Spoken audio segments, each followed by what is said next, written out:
Welcome to the Brass and Woodwind Shop. I have a Mirafone tuba and it has compensating valves, and I'll show you what those are. This tuba has a lot of extra tubing on it. The lead pipe comes into here, and then it goes through the set of 3 slides right here. Then after it goes through the 3 valve set of tubing, it goes into the 4th valve. And when you turn the tuba over, you can see the other set of slides on the back. And these are a smaller set of slides. And this is what the valve looks like. These valves are a lot longer and they have more ports on them than the regular valves do. The way the system works is if you're playing with the 4th valve up, whatever valves you push down, the air just goes through those sets of slides on the front. But if you push the 4th valve down, the tubing runs through this set of slides on the top. So if you push the 4th valve down and the 1st valve, then the air is going to go through this slide.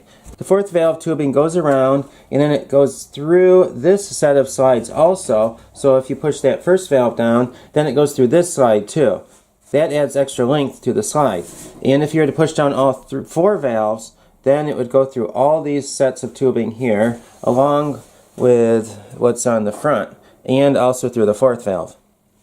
To show you why they make it that way, I have a double horn to help illustrate it. If the trigger is up, then it's in the key of F. And if you push the trigger down, it's in the key of B flat. And there are 2 sets of tubing here. There's the small one on the bottom, that's for the B flat side of it. And then there's the F set of tubing on the front. And the F set of tubing, of course, is longer. So when you add length of tubing to the instrument, to change the pitch, you need more tubing.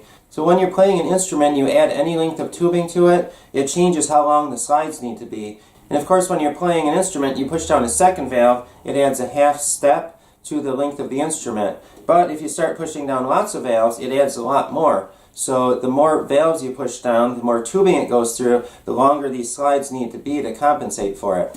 That is why on a trumpet, when you're pushing down the 1st and 3rd combination, or 1st, 2nd, and 3rd combination, you have to push the tuning slide out, the 3rd valve tuning slide out, about that much to keep it in tune. Back to the compensating tuba, if you push that 4th valve down, it adds quite a bit of tubing to the instrument. So they put the tubes on the back to compensate for the amount of tubing. You might wonder why they don't do this on all instruments then, and that's because it adds a lot to the cost of the instrument. When a brass instrument is designed, there are a lot of compromises that go into it. Whenever you push any valve combination down, they're always going to be a tiny bit out of tune. And that's why when you're playing, you need to listen to the tune and with your lips raise or lower the pitch when you play it. But with something like this does most of the work for you. I hope this video has been helpful. Please subscribe for more band instrument repair videos.